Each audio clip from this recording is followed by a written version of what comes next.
மக்களே, இன்றைக்கி என்ன பார்க்கலான்னா நாட்டுக்கோழி சுக்கா தாங்க பார்க்க போகிறோம். அதுக்கு நாட்டுக்கோழி நல்லா க்ளீன் பண்ணி இந்த அளவுக்கு எடுத்து வச்சுக்கோங்க.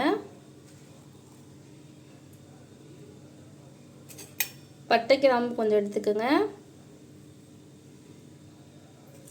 வெங்காயம் கட் பண்ணி எடுத்துக்கோங்க, சின்ன வெங்காயம். இஞ்சி பூண்டு பேஸ்ட்டு, கறிவேப்பிலை,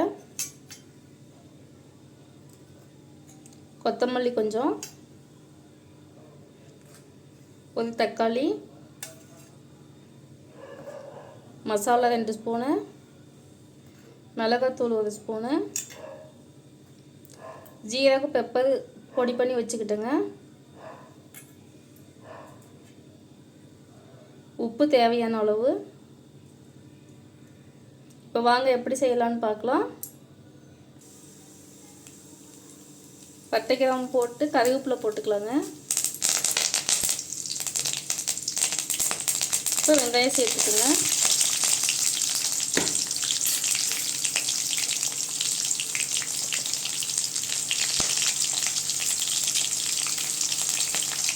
வெங்காயம் நல்லா வதங்கட்டுங்க.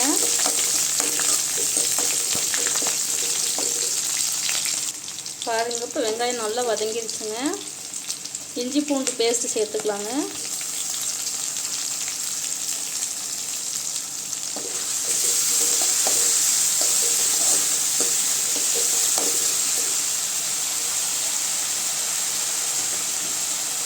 இப்போ தக்காளி சேர்த்துக்கலாங்க.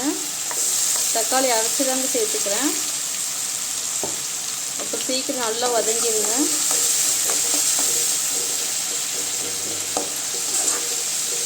நல்லா எண்ணெய் பிரிகிற அளவுக்கு தக்காளி நல்லா வதங்கட்டுங்க. இப்போ பாருங்கள், தக்காளி நல்லா வதங்கிடுச்சுங்க. இப்போ நாட்டுக்கோழி சேர்த்துக்கலாம்.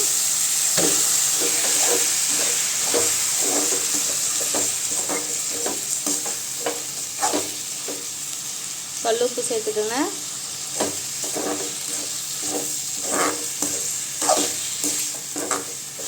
நல்லா கொஞ்ச நேரம் வதங்கட்டுங்க. நல்லா கிண்டி விட்டு மூடி போட்டுக்கோங்க.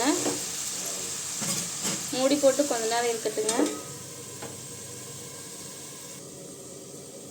இப்போ சிக்கன் பார்த்துக்கலாங்க. பாருங்கள், இந்த அளவுக்கு நல்லா வெந்து வந்தோடனே மசாலா சேர்த்துக்குங்க.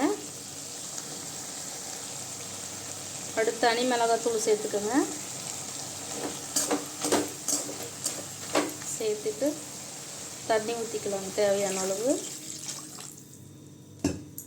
இப்போ சிக்கன் நல்லா வேகட்டுங்க. நல்லெண்ணெய் ஊற்றும், நல்ல மணமாக இருக்குங்க.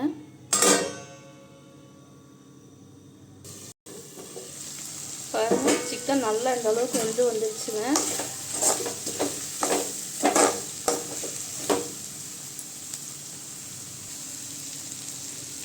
இப்போ பெப்பர் சேர்த்துக்கலாங்க.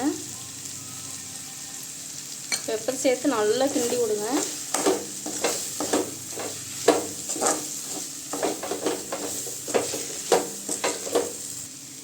பாருங்கள், இப்போ நாட்டுக்கோழி சுக்கா இந்த அளவுக்கு நல்லா ரெடி ஆயிடுச்சுங்க. இப்போ மல்லி இலை தூவி அடுப்பு ஆஃப் பண்ணிக்கலாங்க. நீங்களும் ட்ரை பண்ணி பாருங்கள், ரொம்ப நல்லா இருக்குங்க டேஸ்ட்டு.